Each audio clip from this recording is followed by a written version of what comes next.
sono le prime chiavi.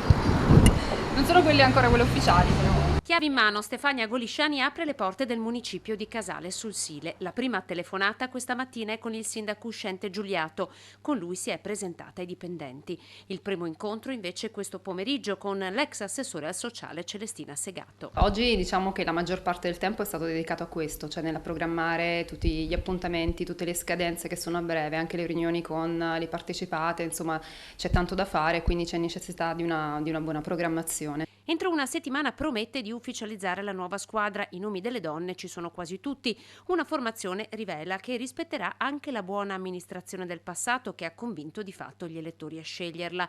Più di qualche assessore potrebbe essere riconfermato, ma sul vice sindaco, che potrebbe essere proprio Giuliato, non si sbottona. Chiamerò tutti singolarmente e poi insieme decideremo appunto il meglio, in base anche alle disponibilità, perché noi non siamo politici di professione, siamo comunque cittadini che hanno anche un proprio lavoro e quindi anche in base alla disponibilità, alle competenze maturate e a quelle magari dove ci si sente anche più ferrati, poi costruirò la squadra insieme a tutti. Da mamma di un bimbo piccolo e donna che ha diviso la vita tra famiglia, lavoro e politica, ci dice di aspirare ad essere un esempio e per farlo la sua prima vera azione politica sarà nei confronti delle famiglie. Primis le cose che sono fattibili a breve sicuramente è una ulteriore riduzione magari delle rette dei nidi e mantenere, rendere strutturali quelli che sono alcuni contributi che già riuscivamo appunto a dare, ma magari renderli strutturali perché ovviamente lì bisogna intervenire ogni anno e lavorare sempre in emergenza non aiuta, anche ad avere la sicurezza per le famiglie di